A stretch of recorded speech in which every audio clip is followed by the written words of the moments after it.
Welcome to 13 Minutes of News in 13 minutes or less. All right, guys, we're just going to jump right in. Remember that all the news that I discuss here, along with so much more, can be found at RideshareRodeo.com. It will redirect you to the old website for now, but that will change by the end of the year, so just get that in mind. RideshareRodeo.com, all this news plus so much more. So first, I want to talk about this real quick. The Department of Labor has extended the deadline to submit comments on the proposed rule change to make independent contractors on gig platforms employees. This is something that you guys all want to look at. You can actually submit comments. Yes, a lot of bots in the beginning submitted comments, and that has actually been taken care of because the pro-independent contractor side fought it, realized they were bots. It's being challenged. Some are being pulled off. It is worth going and putting your name on. It just is. So please check that out.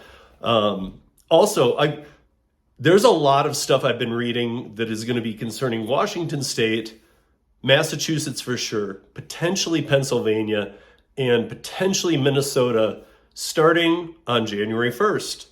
The Massachusetts and the Washington State is for certain. The Pennsylvania and Minnesota shouldn't happen, but they're trying to push it through and make it happen.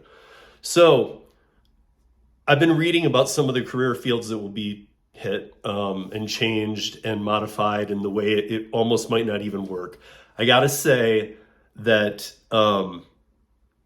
there's some of the same ones we talked about in California when they got the carve-outs, musicians, pro golfers was on there. If you don't realize that or not, pro golfers, and I'm talking about the big ones, unless they receive a W-2, which they don't, they are independent contractors. So the PGA Tour, basically. Now, home-based healthcare workers under this proposal will be forced to unionize. And if you guys aren't familiar with what that would do, I'm not going to get into the details here, but the home-based healthcare system barely hangs on by a thread by not being unionized. So please go to RideshareRodeo.com and read about this. It's very important stuff, you guys. You should understand this. Also, we will. I want to give a shout out to Cherry Pick, because I was watching something he was doing that was alive, and he was saying that he just can't do DoorDash anymore if they're going to have these diamond programs. I will tell everybody, this is the middle of December. Right around the middle of January, another batch of changes will happen. Right now, there is two sides threatening each other. All the states that are looking at AB5 type laws, which will cause the Flex Association, all of the gig apps, to have Prop 22 type stuff or things like that cost both sides millions and millions and hundreds of millions of dollars to the states and to the gig companies. So where will that come from? All of us workers. And Cherry was talking about not wanting to do this work anymore because of the Diamond program. To that I say, let's give it till January 15th. I mean, of course, if it's not working for you, stop working it, but don't flip off DoorDash, tell them you want to be deactivated or anything like that yet. That's my advice anyway. Do what you want, but give it till January 15th, because lawsuits going to be dropping like nobody's business come January 2nd, I believe is the Monday. Is that right? Whatever the Monday is after New Year's Eve, in every state that's going this new model, you're going to see lawsuits being dropped left and right. And so will those lawsuits go to fruition? Hopefully not. And hopefully some agreements will be made. Part of the problem here is that we got two sides not talking about a problem. So, okay, we talked about this a couple times this week, but I got to bring it up real quickly. And I'm bringing it up not just for the humor of the story, but you guys, there's a Popeyes in Detroit that a DoorDasher was in there and found or saw cockroaches coming over the straws, over the counters, over the bags of food. And she told one of the employees, and you can go watch a couple videos I have out on the channel if you want to see all the details, but the bottom line is she told a couple of employees and they didn't really act too surprised by it. So here's the thing. She reported it, the Dasher reported it to the Board of Health. And so good for her. And she called DoorDash to say that, hey, there's cockroach infestation here. They're closing it down. The health department here is, the police is here. They're taping it off. I just wanted to let you know. She was trying to get rid of the order. And guys, no joke, DoorDash told her to deliver that order. If any of you out there are okay with that, please leave in the comments why. And if you just have something to say about that, please leave that in the comments why, or in the comments below too. Because you know what? That on every single level is messed up. I mean, I'm not going to get in. I'll lose it, you guys, because that is just disgusting. And this is one of the biggest delivery platforms in the world.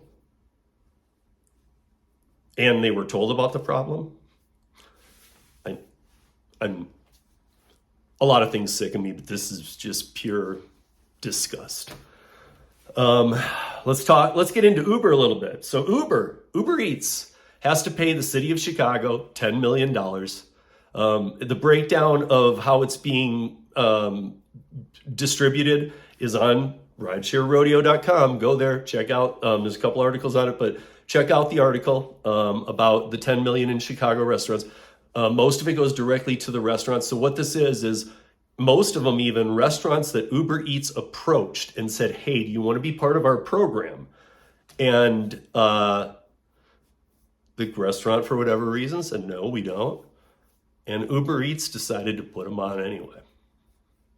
Now, we've heard stories like this, but this is a massive amount of restaurants, and a lot of them that operate knowing how much food they need per day, not stocking for a week like some restaurants, but very fresh, whatever. And they know the volume they go through. So part of this was until they could start figuring that, and could they handle that size volume, were they able to grow? So the decision wasn't just, we don't want to work with you, Uber Eats. It was more like, we aren't in that space yet. And it's just, again, 10 million there. Uber Australia fined $14 million. And the case just closed this week for lying to get customers to ditch cabs. I don't know if you remember when Uber put cabs in New York City on the app. We're still trying to see how that's going. But they did it in Australia 5 months before they did it in New York City a couple months ago. So are we going to hear about the same thing in New York City? Because what they were doing was they put the cabs on the apps, but they were overpricing the cabs, which was, the agreement was not to do that. And so it made it look on every trip like Uber Rideshare was cheaper than the cabs. So go read that on RideshareRodeo.com. You want that full story. Uber's failed facial recognition software. You guys, we've talked about this before. It was in the UK at night. People of color, people of different ethnic origins, and women, for whatever reason, the facial recognition that Uber uses is Microsoft, and it's very dated. It's not good. It runs at 62% efficiency. So they know it's a strong D-, and yet they say, let's use it anyway. Well, over in India, they're experiencing a bigger problem. It might be more like 50-50. And it's just not working. Now, here's what I want to point out to you guys, though. Uber never has been able to make this work. I remember I've told you guys before that during the pandemic, I was able to put duct tape over my mouth and like puff my cheeks out like I was hostage. And they'd say, you're fine for having a mask. Guess what, guys? Just to put this into place, on iPhones for the last 3 versions, if you just pick up your phone, or 4 versions, and hold it to your face, facial recognition lets you in to the phone, and you can hold it up to everybody else in the room, and it won't work. So shouldn't Uber contact maybe Apple, or at least start working with better stuff? It kind of reminds me of the checker thing We have a checker background company that charges 1/10 of a good background check. But why do you think they do that? Because they don't want to pay 10 times as much for every person they onboard. On a funny note, Instacart is delivering Christmas trees. I almost want to find a neighbor or something, because I have a couple who just, they live alone, they're older, whatnot, and maybe they don't have a tree. And I almost want to order one for them just to watch it happen, and to maybe interview the Instacart driver when he gets here, because I can't. I just think it's the stupidest thing on earth. Anyway, I won't get in. I'm not even gonna waste time with that. Project Dumpling has begun. You guys check out the Patreon page, patreon.com/Rideshare Rodeo. You can find it in the show notes. HealthGigJobs is an app. I love this app. I love this app so much, you guys. So there was a couple other apps that were doing helping nurses work wherever they wanted if they wanted to travel. So we know during the pandemic, a lot of nurses quit or whatever. There's a couple nursing apps out there where you can go city to city and go visit people that during the pandemic you didn't get to see, or before, whatever. You could go stay somewhere for 3 months and use the app to get long-term jobs, like week, month, those kind of commitments. But HealthGigJobs has stepped it up a level. You guys, I love this. We talked about this on the roundtable this week. HealthGigJobs allows you to put in your skill set. And to me, this could be a major streamlining and money saver to hospitals. And why is that such a big deal to me? Because if all the hospitals are saving, they do still have to undercut each other a bit. So the prices after this inflation time passes should actually drop if things like this can work, because what it allows you to do is hashtag in your specialties.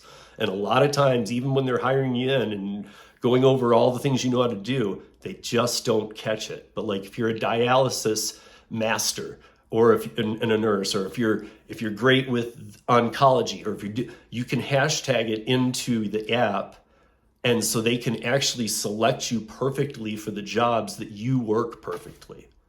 So, guys, look at my hat. Tuesday night on Hannibal's channel, Beyond the Algorithm, Para works. That's 13 minutes of news in 13 minutes or less. Peace!